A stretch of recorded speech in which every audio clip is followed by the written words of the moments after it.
Get started in just a few minutes, but if you want, anyone who is already here, if you want to go ahead and pop in the chat where you're joining us from today.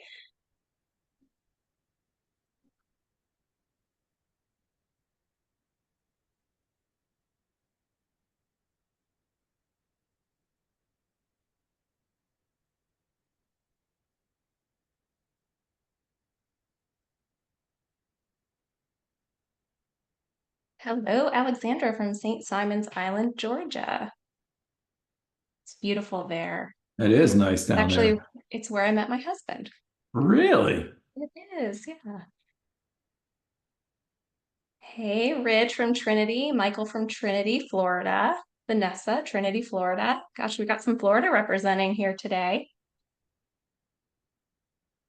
And as everyone gets settled in, we're just giving everyone who's still here to join us just a couple minutes to go ahead and file in. So we're playing a fun game where we're introducing ourselves and our market in the chat box.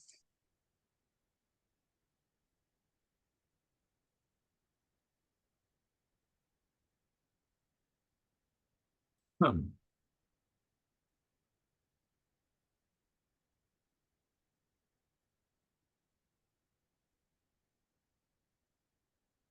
Welcome, welcome. I see everyone dialing in here. Hello, Connie Walker from Hudson, Florida. If you're logged in expecting to see Bill Middleton's face, you are in the right place. We're just going to get started Or in a Bill's hair got really gray really fast.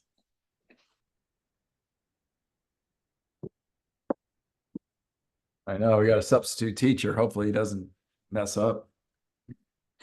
substitute teachers, welcome. Hello, Trisha from St. Petersburg, Florida.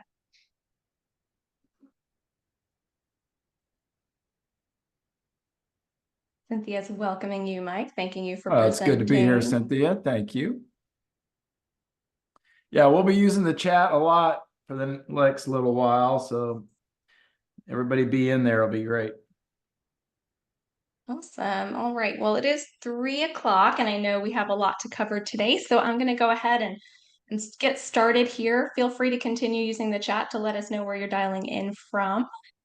We are excited. So welcome. It's great to see everyone. And thanks so much for joining us for this special webinar. I'm Sheri Horvath, Director of Operations here at Middleton Elite Coaching, stepping in for Bill Middleton, who is having some cell and internet connectivity issues from the other side of the world. So that means I get to have fun with everyone today. That said, I'm thrilled to be here alongside our super special guest, Mike Staver.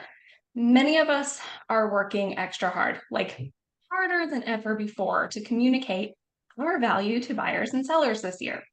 So today we are here to talk about something crucial for every entrepreneur, and that's communicating your unique value proposition effectively. So many of us know what sets us apart, our unique skills, the exceptional service, but how well do we communicate this? So that's what we're here to explore.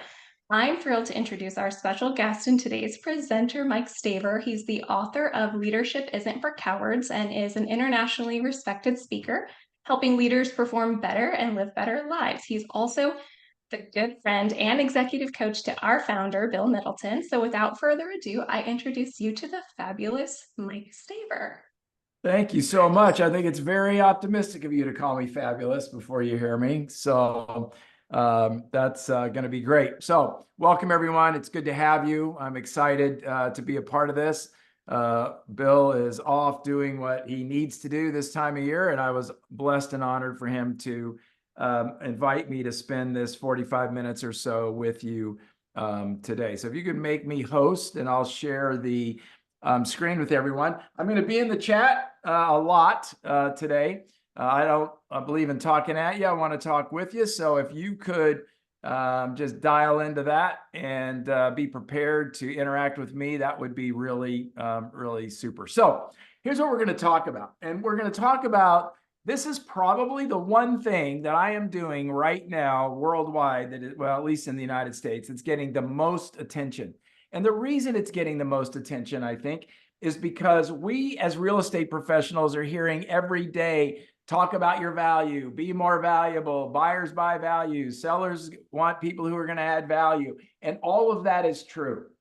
But the reality is the consumer has changed. In fact, the consumer has changed so significantly that we haven't even really noticed. And I think the reason we haven't noticed is because we have been taught the same thing. This is the way we wash our clothes, and all of us are successful. You wouldn't be a part of the Middleton organization if you weren't a successful person already.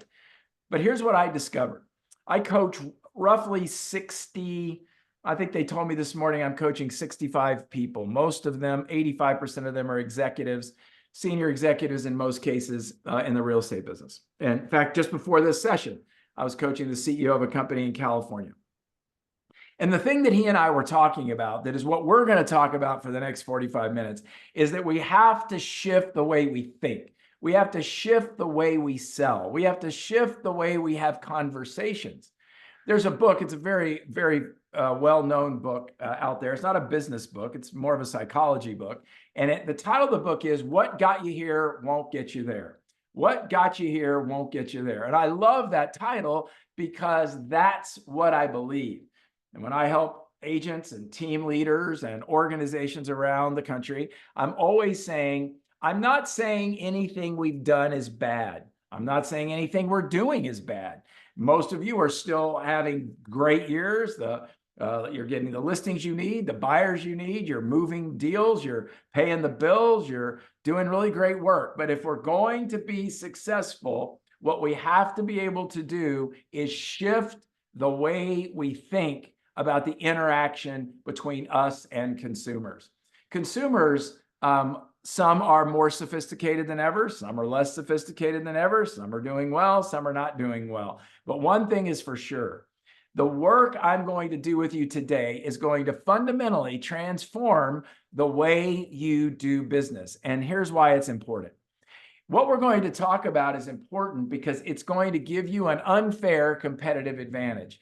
It's going to separate you so much from the person who was just giving the listing consultation, from the person who was just having the buy-side conversation. It's going to put so much distance between you and your nearest competitor that it'll almost seem unreal.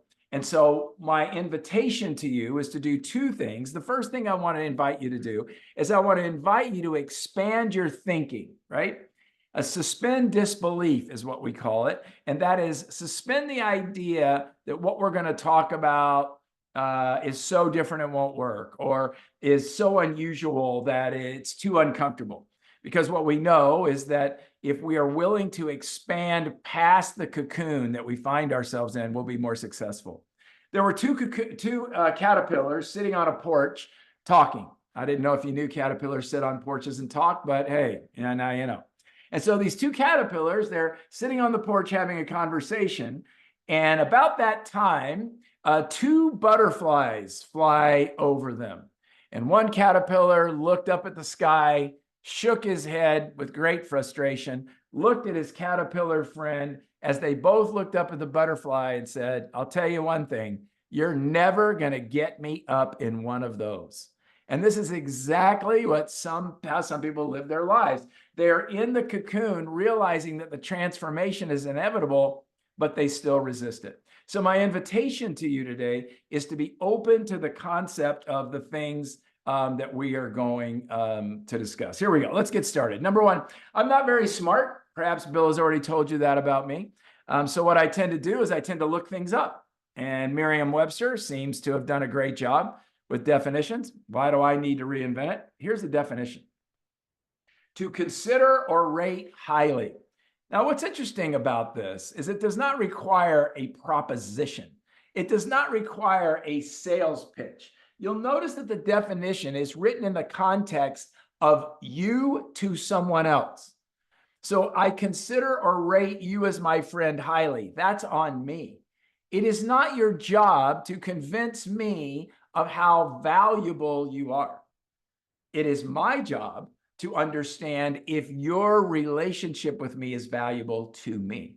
So rule number one about what value has to do with it is value is always other-centric. Let me say that again.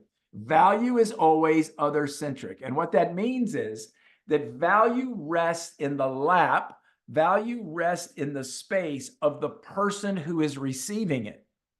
So we're going to build a metaphor today. We're going to build layers of metaphor. And the primary thing we're going to build is I want you to pretend that behind me, there's this big toolbox.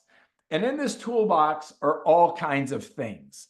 And these things are the things that you do. They're your knowledge, your experience, your skill, your confidence, your commitment, your motivation, your years in the business, your expertise at a certain price point, your ability to market, whatever they are. All the things are in this toolbox. And all of these things you are capable of pulling out and using at any time. But remember this, it's the right tool at the right time for the right reason. If I just took the toolbox and I emptied the entire toolbox on you, all the things that I have of value, and you couldn't use those tools because you didn't perceive them as valuable, then you have no value. So here's the first moment of discomfort I'm going to introduce to you. We have, as real estate professionals, no inherent value except the value granted to us by somebody else. Let me say that again. We, as real estate professionals, and it doesn't matter if we own a restaurant or a car dealership or a vacuum store, there is no value inherent in the provider except the value except the value perceived by the receiver. So if I go and I buy my wife roses, as an example, and she doesn't like roses, and those roses cost me $75, it doesn't really matter what the roses cost. It doesn't matter how valuable I think the roses are. If she doesn't like roses, those roses are worthless. And so I want us to begin, the first mindset shift I want us to see is that value rests in the heart and soul of the receiver of the value. As we shift our thinking that way, we then select judiciously the tool or the things that they perceive as valuable, and then provide them in the most pristine and powerful way. There are several people out there in the real estate industry these days who are creating lists of all the things that we do that are valuable. This is a very bad idea. And the reason it's a bad idea to lean on a list like that is because you don't want to be measured by a list, do you? You don't want to be measured by all the things you do. You want to be measured by the value you create for other people. And if that means that you've got to do some of the things on the list, but nobody cares about the list because that's what you do. I had to have arm surgery. I broke my arm riding a dirt bike because, that's what smart guys do, is ride dirt bikes at my age. And I broke my arm pretty badly. And so I had to go get surgery. And so I go see my doctor, who was arguably the best wrist reconstruction surgeon in the West. I live in Scottsdale, Arizona. And I was out in the desert, and they take me to the ER, and then they bandage me up. And then a week later, or the next day, I see my doctor, and he says, I can fix your wrist. He did an MRI and a CAT scan of my wrist. He said, it's shattered, but I'm an expert. I'm going to fix your wrist. He did not say, I went to medical school at this school. I did this. Then I'm going to get up. I'm going to eat breakfast. Then I get the instruments. Then I get an anesthesiologist. Then I get a nurse. Then you have sheets. Then there's a bed. Then he didn't go through all that because it didn't matter. I was not paying him for all of that stuff. I was paying him to fix my wrist and stop my pain. As soon as I finish this webinar, I'm going to an endodontist. I've been fighting, and I never have teeth problems. I have been fighting a major mind-numbing toothache since last Thursday. And I don't even have any good drugs except Advil. I'm going to leave and go there. Do you think I care about all the stuff in the endodontist office? Do you think I care about his tools and all of his cool stuff? No, I want my tooth fixed and I want the pain to stop. So I want to share with you what I have determined is the problem that we are facing at this transitional moment in real estate. But first, I want us to look at the three buckets of people who are real estate professionals today. There are deniers. These are people who say, nothing's ever going to change. Things will stay the same. You're never getting me up in one of those. Nothing's ever going to be different. This is just the way we are. The other end of the continuum are catastrophizers. These are people who say the sky is falling, real estate will never be the same, buy-side transactions are going to be eroded by over 50%, et cetera, et cetera. But then there's the middle ground. And the middle ground is the ground that I want us to live at. And that ground is called rational adapter. So out here, denier. Out here, catastrophizer. But in the middle ground, the people with strategic advantage, the people with an unfair competitive advantage are going to rationally adapt. And what rationally adaptable people do is they look at the environment around them and they say, don't think it's going to be that. And I don't think it's going to be that. I think it's going to be this.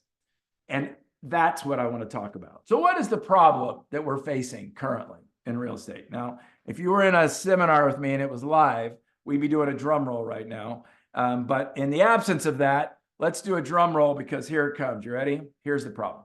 This is the primary problem in real estate. This is a salmon. And let me tell you why this is a problem in real estate by giving you a metaphor. I do not intend to offend anyone, but I am not a salmon fan.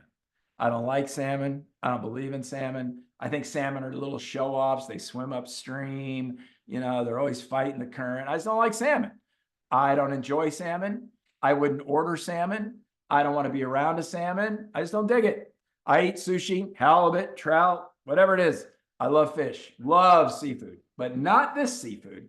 I don't like this seafood. And so let's say I go to your restaurant and you own a restaurant in Monk's Corner outside of Charleston, or in Raleigh, North Carolina, or in Lake Norman, or in Florida, it doesn't matter. And you invite me to come to your restaurant, and I come to your restaurant and I sit down and you come to the table and you say, Mike, I'm so thankful you came to our restaurant.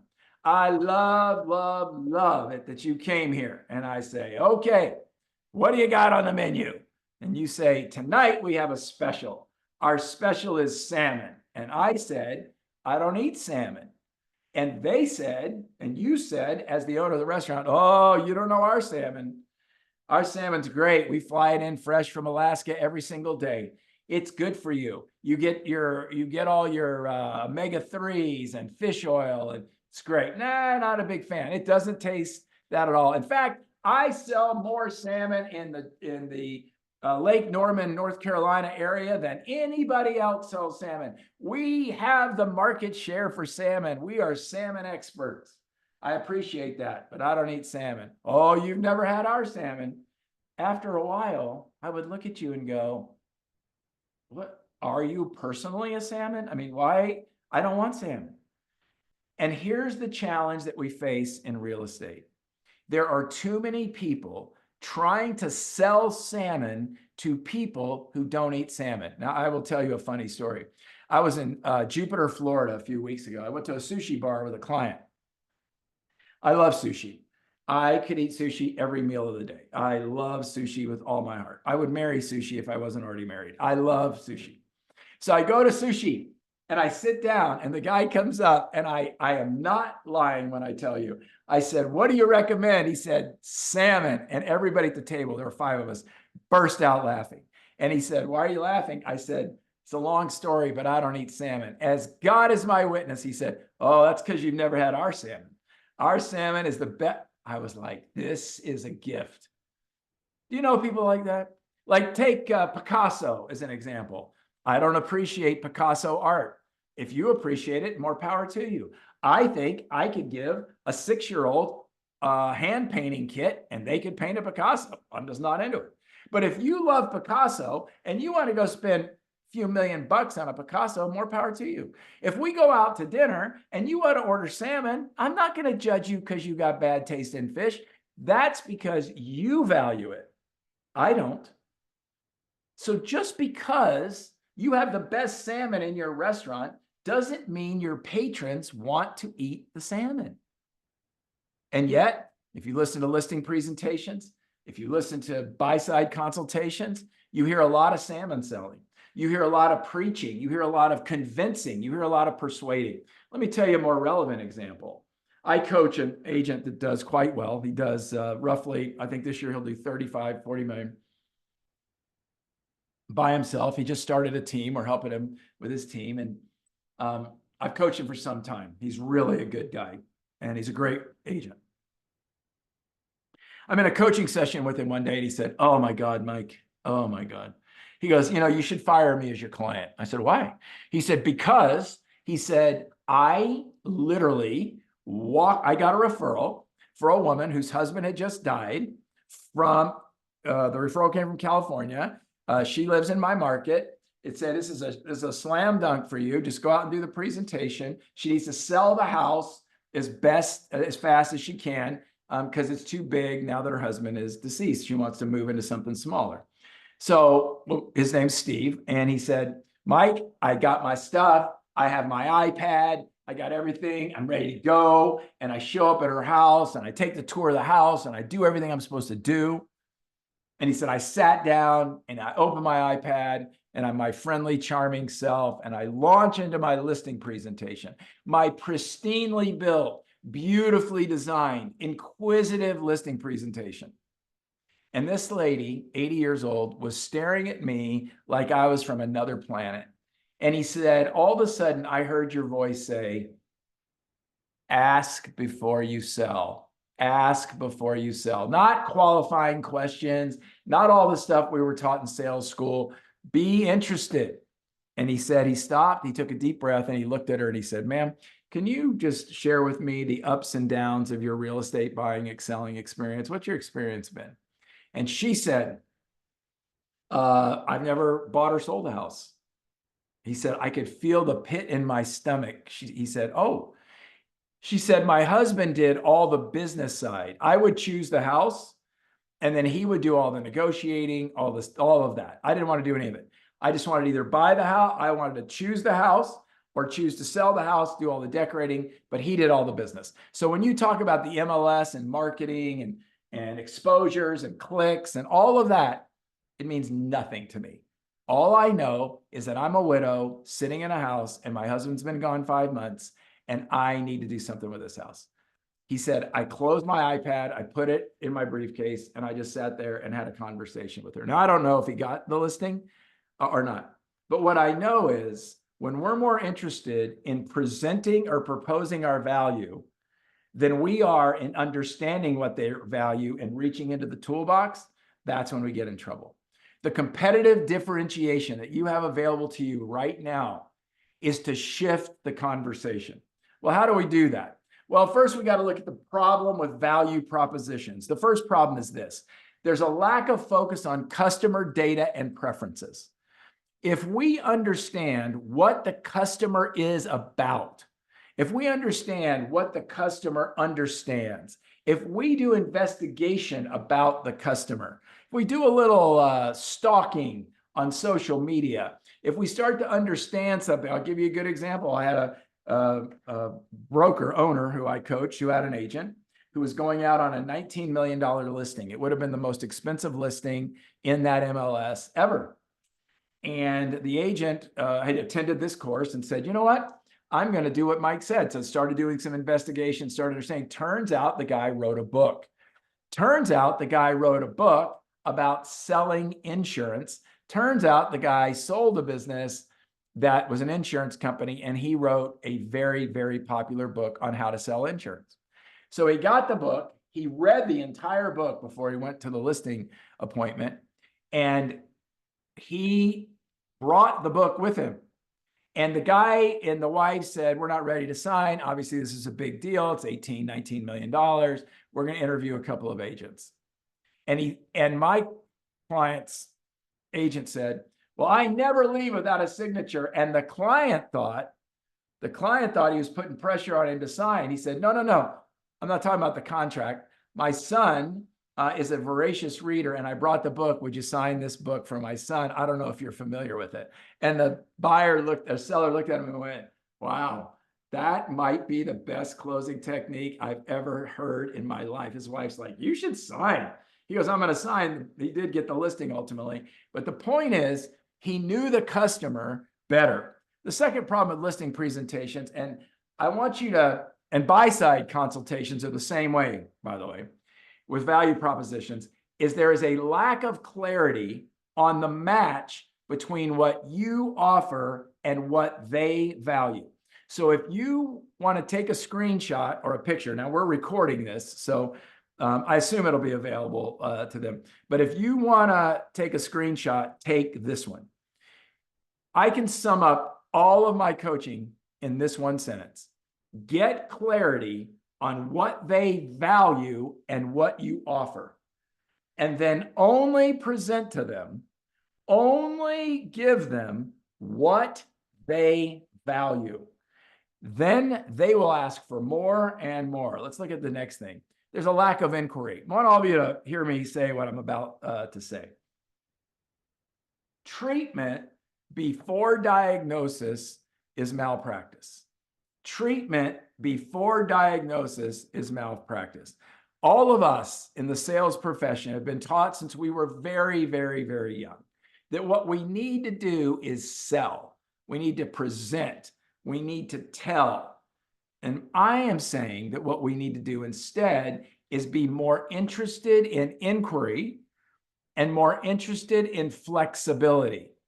So we hear that the lady who's now a widow, she doesn't know anything about real estate. Then that gives us an opportunity to be more inquisitive about what we can do to make this experience best. And I'm going to share with you, you want to really stay tuned. I'm going to share with you the 3 best questions I've ever been asked on a buy side or sell side consultation. But you see how value propositions are fraught with peril? They're fraught with decreasing odds to close, because the more we're about telling them and the less we're about understanding the nuance of value to make sure we're not selling salmon to non-salmon eaters, the better. All right, so we get it, Mike. What are we going to do? Well, the first thing we're going to do, other than salmon, is look at the second problem, and this is this. Presentations or propositions instead of conversations and consultations. The people who are going to close the most business in the new world that's coming up starting in August, the people who are going to get the most traction are going to be the people who are shifting dramatically to conversations and consultations. And in fact, I think if we were going to be successful, we wouldn't even shift to conversations, but more to consultations. So what's the goal? What is it that we're really after? Obviously, we want more units. Obviously, we want more volume. Obviously, we want more GCI. Obviously, we want more net operating profit. But when all that is said and done, I'm going to share with you something. And this is something I've just been studying in the last few months. Originally, this wasn't in this presentation, but I added it to the presentation because I want us to start using this in the way we think, in the way we talk to our teams, in the way we conceptualize what it really looks like. And that is the notion of value equivalency. Now, value equivalency is a lot of syllables just to say it's about the value that that particular person desires versus the actual value that we provide. Value equivalency is the value your client desires matched with the value you actually provide. Now let's go back to this huge toolbox with all your knowledge, experience, and skill, your confidence, your commitment, your motivation, your years in the business, the number of units you sell in that neighborhood, your average sales price, the percentage you get of the list price, the quickness with which you negotiate a price on a home for a buyer. Let's take all that in the toolbox. That's not the value you provide. The value you possess is not necessarily the value you provide. I have a client that owns a brokerage firm in Georgia. He's a woodworker, like a master woodworker. He makes the most beautiful stuff. And I was talking to him this morning about woodworking. And I said, how do you know a piece of wood? Because he talks about beauty in wood. I said, how do you know between a piece of wood that's beautiful and a piece of wood that termites wouldn't even eat?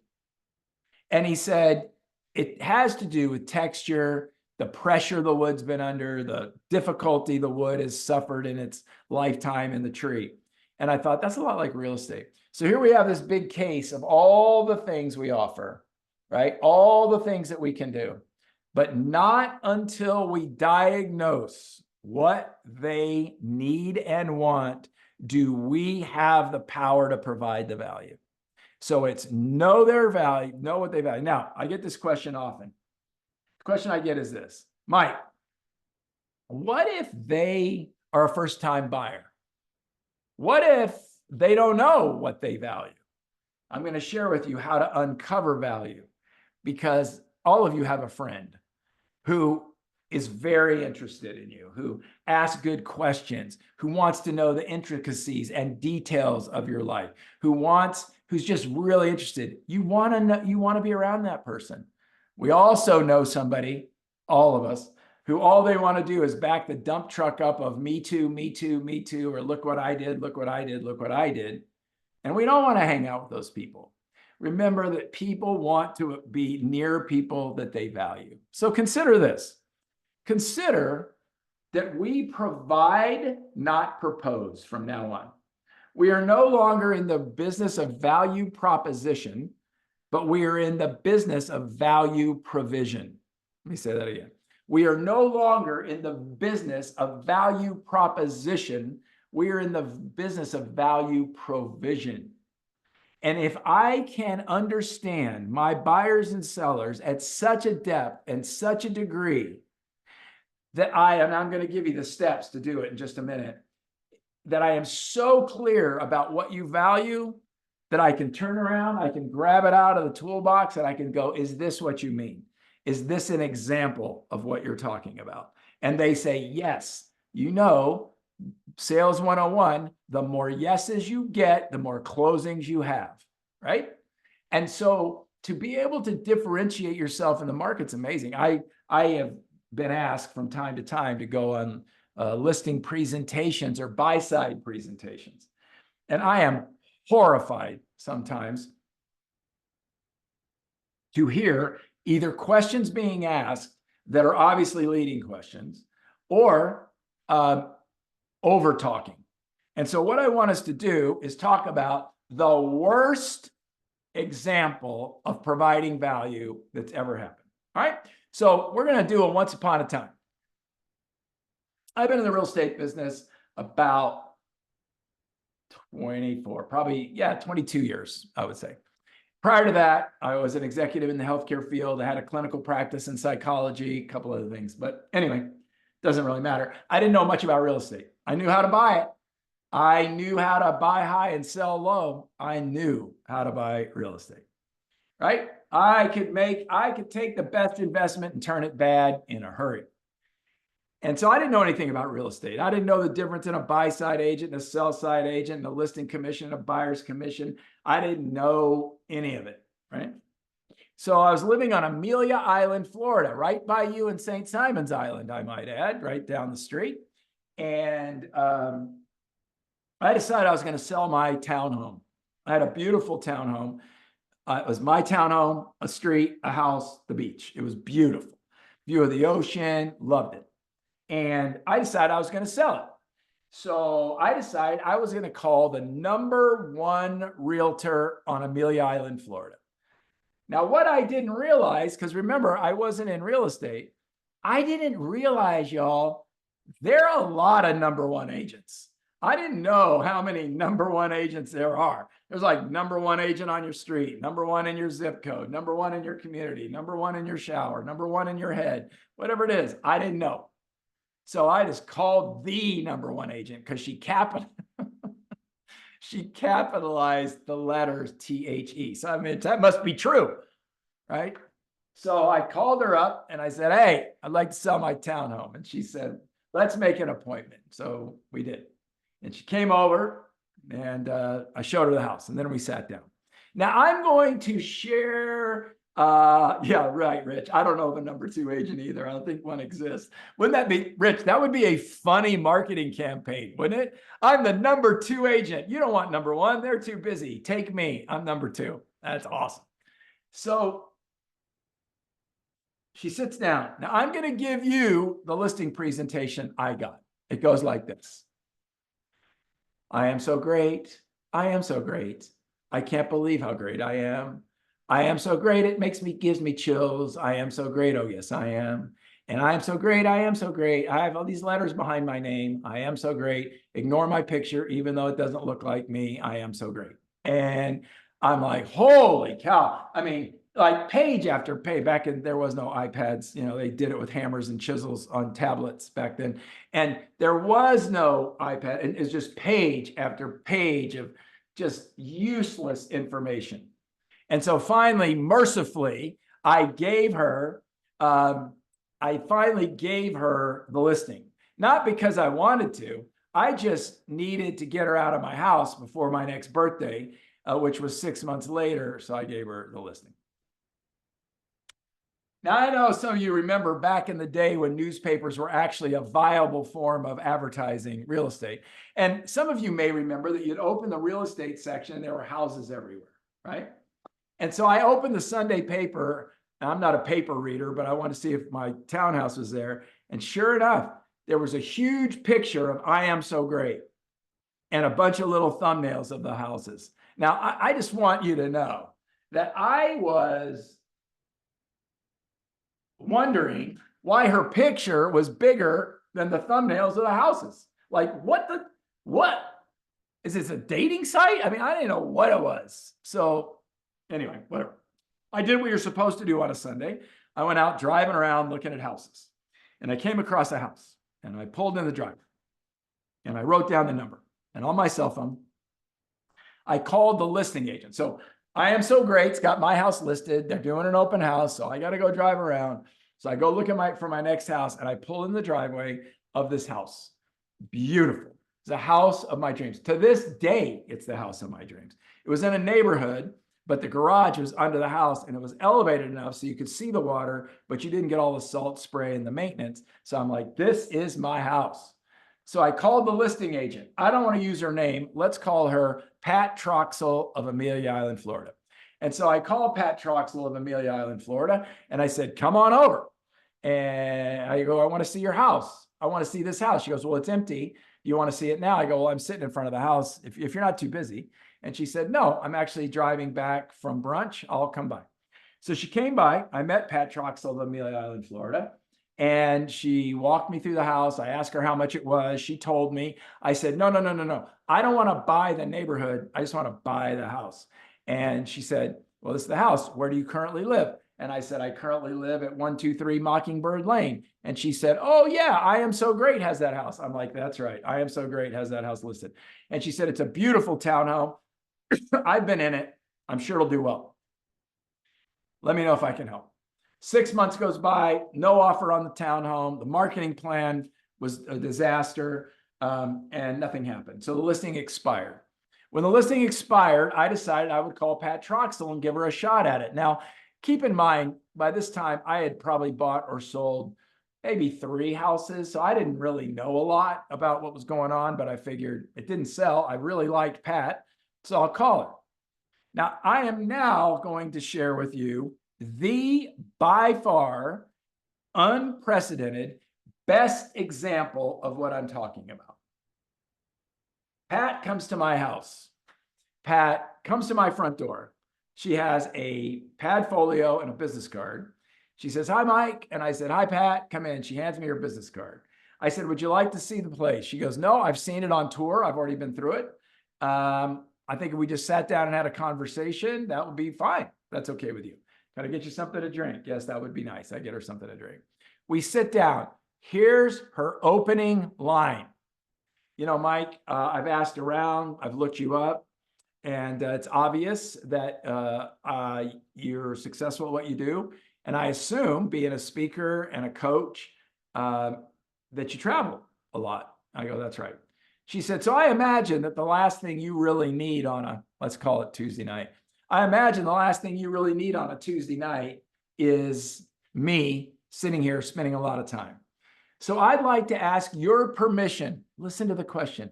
Like to ask your permission for 15 to 20 minutes max of your time. I said, that's fine. I got all the time you want. She goes, all right, I'm just going to ask you 3 questions. After I've asked you those 3 questions, I'm going to just share some information with you. Does that seem reasonable? Notice how everything was about me. Nothing about her yet. Not a thing. She asked me 3 questions. Here's the first question.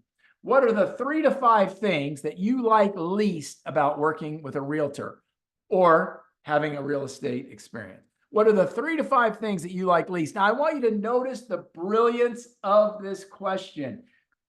Pat is sourcing for pain first.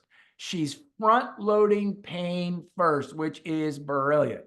I said, only 5? She said, only 5. So I said, I don't remember what it was, but it was something like, I don't like being kicked out of my house on a Sunday. And so people can show my house and I never get any feedback.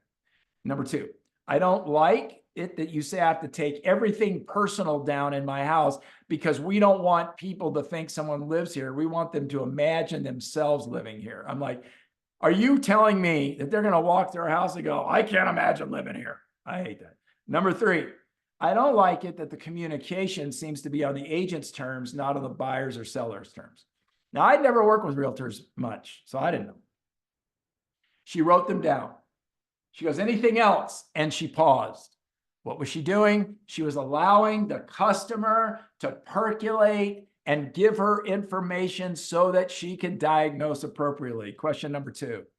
What would I need to do to make this an outstanding experience? Now she's contrasting the pain I want to avoid with the pleasure I want to experience. That contrast is what makes people drawn to something. If the pain you're experiencing can be avoided and you can have something better as a result, is really smart. And then the third question was this. What would I need to do to help you feel comfortable referring me to a friend, family member, or colleague? I gave her 3 things that were different than the second thing. Now, let's go back to number 2.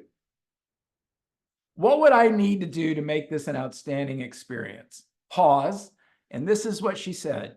Other than selling your house fast for a lot of money. And I said, that's an interesting qualifier. What do you mean? She said, Mike, it's table stakes to sell your house fast for a lot of money. That's what I do. But other than selling your house fast for a lot of money, what would I need to do? What is she doing? She's building in a competitive differentiator for herself. She's already said that any good realtor will sell your house fast for a lot of money, unlike I Am So Great. But I want to know what else I could do to make it an outstanding experience. Now, this will also work on the buy side. You know, we're coming into a time now where buyers' conversations are going to have to be much more sophisticated. What are the 3 to 5 things you like least about working with a realtor? What would I need to do to make this an outstanding experience other than finding the house that you want at the price that you want and the time that you want? Same third question. Now, the beauty of these 3 questions that Pat asked me was they were all about me. Those questions took about 10 minutes, 12 minutes to answer. We have about 8 minutes left. Yeah. And I said, wow, that was really great. Thank you. She goes, now I'm just going to take 5 minutes to 7 minutes, and I'm going to just share with you how I'm going to help you avoid the pain of the 3 to 5 things, have the outstanding experience, and help you feel comfortable trusting me with your friends, family members, or colleagues. Does that seem fair? Yes. She turns around. She takes out one little pad folio. She opens it and she shows me, this is what I'm going to do to help you avoid pain. Here's what I'm going to do to create an outstanding experience. Here's what I'm going to do to create trust in me for your family, friends, and colleagues. Avoid pain, pursue desirable outcomes, set me up for future success. Now, the question I always ask when I do this in workshops is, do you think I gave her any headache on the commission? Yeah, of course I did. I'm like, 6%? Are you kidding me? Now listen to what she said. She said, that might be too rich for your blood. So just let me ask you a question. If I could take away that much pain, I could add this kind of experience, and I could help you feel comfortable trusting me with friends, family members, or colleagues. Is it worth? And she did not say the percentage. She said the dollar amount. I was speechless. I'm like, yeah, if you can do it, yeah. Now, this is the funny thing about Pat. I gave her the listing. She sold the house very quickly. She's done, I don't know how many millions of dollars of real estate. She's retired now. She's not in real estate anymore. I don't know how many millions of dollars of referrals I gave her, how many of my family members bought homes from her. But I will tell you this, Pat is the consummate example of what we need to be as value providers, because she provided the value based on her diagnosis. I was speaking at the John L. Scott Company in Seattle, Washington, to about 1,000 people. I told the story of Pat Troxel. I was in a big hurry. I go out the side door. I get in the SUV to take me to the SeaTac airport. My cell phone rings. This was about 10 years ago. I look at my identifier, and it's Pat Troxel calling. I picked up the phone. I said, "Hey, I was just telling a story about you." She said, "You must have been doing something. Are you in Seattle?" I said, "Yes." She goes, "Mike, you're not going to believe what just happened." I said, "What just happened?" She said, "I just got a call from a person in Seattle with a referral to Jacksonville, Florida, because you told a story about me." I'm like, "Well, sounds like a referral fee should be coming my way." That's the way it sounds to me. She goes, "I can't take the referral because it's too far south. What did you tell him?" And I told her about the 3 questions you asked me. She said, "I don't remember asking all those questions." I said, "Of course you don't, because you do it in your sleep." I was in Atlanta, Georgia, at the Ansley Atlanta Real Estate Company, and Bonneau and some of his team and I went across the street from his office to have lunch. We walk into the restaurant. They show us to the table. There's 6 of us or so. And I look at the table next to us, and Pat Troxel's sitting right there. And I went over to her and I said, I gave her a big hug. "How have you been?" The nicest, kindest, smartest realtor I've worked with in a lot of years in my own personal transactions. Why? Because she got what we're talking about. Now, let me share with you what's at the epicenter of value. As you know, I'm not smart, so I went to Merriam-Webster and I asked Merriam-Webster, what is the definition of curiosity? I love this definition, y'all. This is the definition of curiosity: interest leading to inquiry. Interest leading to inquiry. I thought curiosity was inquiry, but then some years ago I looked it up, and Webster says that curiosity is interest first, inquiry second. At the epicenter, if you are the head of a team, if you're a solopreneur, whatever your role is in the ecosystem that is real estate, we've got to exercise our interest muscle, not our inquiry muscle. The interest muscle means I've got to show up to every buyer's consultation and every seller consultation with a deep, abiding interest in people. That I am more interested in you, more interested in your life, more interested in your value, what you seek, than I am in what I have. We in our practice say all the time, all the accolades and awards and whatever I've gotten don't matter at all. The only thing that matters is does my team care enough, and do I care enough about what matters to you in order to provide it from my knowledge, experience, and skill, confidence, commitment, and motivation. So what do you do? First, I'm going to tell you what to avoid. Don't assume you know more than they do, even if you do. Don't talk more than you listen. Whatever you do, don't present until you've diagnosed. And then if you need to do a little baby presentation, do it. And don't treat before you diagnose. But we need the steps. I certify coaches in our coaching methodology. And one of the things that I teach is something called guided discovery. And I want to leave you with this. And then I have a special offer, a video that I'm going to send you if you'd like to have it, that will help with this process. First, ask. Become very curious, right? Interested first, question second. Listen, summarize. Let me spend a minute here. This is the most important, because sometimes we are so busy trying to get to a destination that we don't stop to summarize what we heard. I use the phrase, all right, so let me summarize. Let me make sure I'm clear about what I understand. If you're going to be successful, you've got to learn to summarize. So I ask, I listen. Some of you are note takers, take notes. Then you summarize what you just heard them say. Then you ask some more questions, usually if-then questions. So if we could do this and this and this, does that feel like it would help? You know, I don't like working with a realtor because they don't communicate often enough. Okay, so you don't like working with realtors that don't communicate.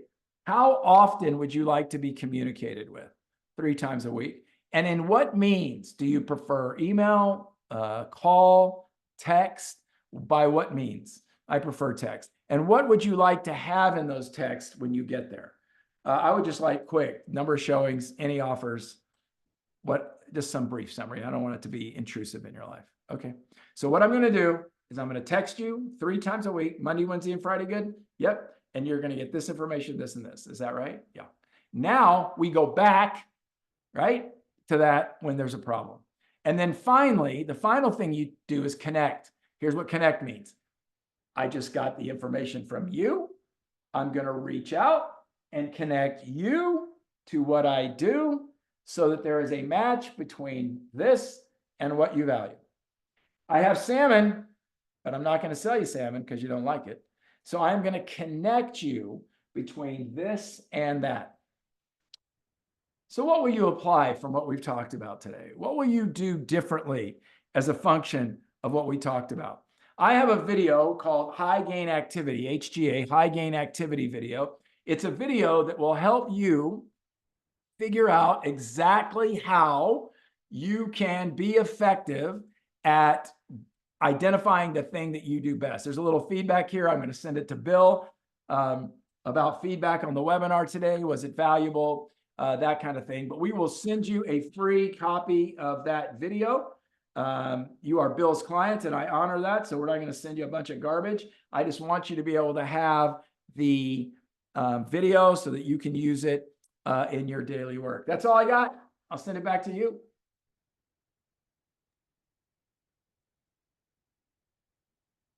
Awesome. Thank you, Mike. My That pleasure. was fantastic.